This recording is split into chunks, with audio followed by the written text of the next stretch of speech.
So for any Navy Federal account, you have to have been in some type of branch of military, or you have to be in some type of like armed forces or something to be able to get be able to get account with them.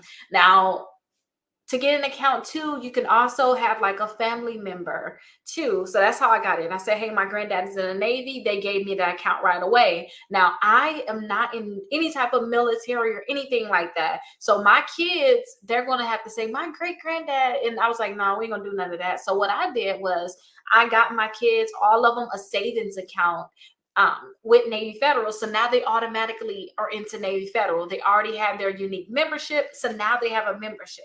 And then also my daughter is turning 14 this year, so she can get an actual checkings account. So that is something that's really good. And she can start building her own relationship with Navy Federal.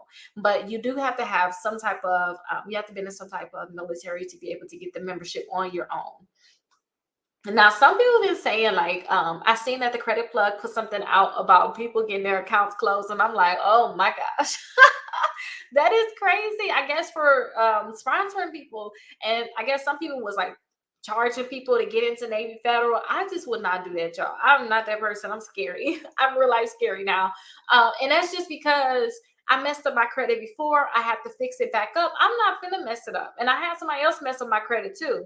And I'm just not about that life. So if you guys for some reason can't get into Navy Federal, just be cautious about trying to sneak into it because they're closing accounts. Okay. But like when I signed up for it, they didn't ask for any documentation at all. I just said, hey, my granddad's in the Navy, and they put me right through. But I've been saying this for 3 years now. I've been saying this for 3 years now, so I'm pretty sure a lot of people did this. I don't know if it still works, but you could try on your own. But please be cautious and know that they may remove your account. But when I got my account, I just signed my kids up with savings account, put some money in their accounts, and like my daughter, she works for me, so she keep putting money into her account, and that's just how it worked. And 2 more months, less than 2 months technically, she's going to be 14. So Navy Federal, they're going to be able to give her a checkings account. So now she don't have to use Cash App anymore. She can use her Navy Federal debit card. So that's my spill on Navy Federal. Be careful, you guys. Definitely